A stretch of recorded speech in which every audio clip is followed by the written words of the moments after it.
Canaletto was one of the so-called grand tour artists, an artist that aristocrats who were making the trip throughout Italy wanted to buy souvenirs and bring back to England or wherever they lived.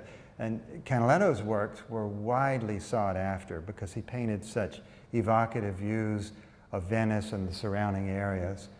He somehow captured the light of Venice that is so distinctive and was really not imitated or equaled by anyone else.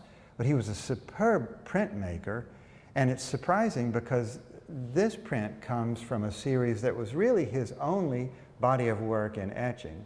It's from a group called Vedute, which means views, and he simply went up and down the river and around the lagoons surrounding Venice and painted, in some cases, actual scenes and then converted them into etchings, and many of them are imaginary.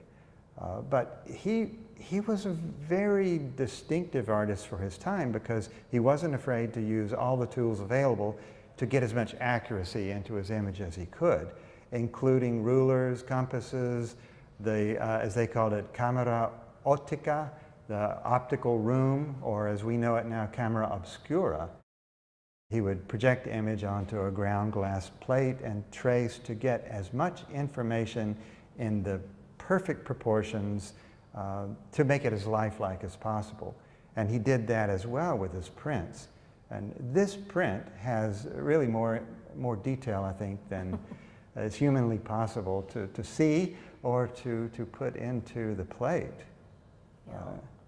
Well, again, that sense of a view. I mean, when you look at it, it's not the grand view that you know from Canaletto in terms of whether it's scenes from Venice or whatever. But this seems to be something that anyone who had ever taken that tour would have known that specific tower, would have known the fishermen working that area.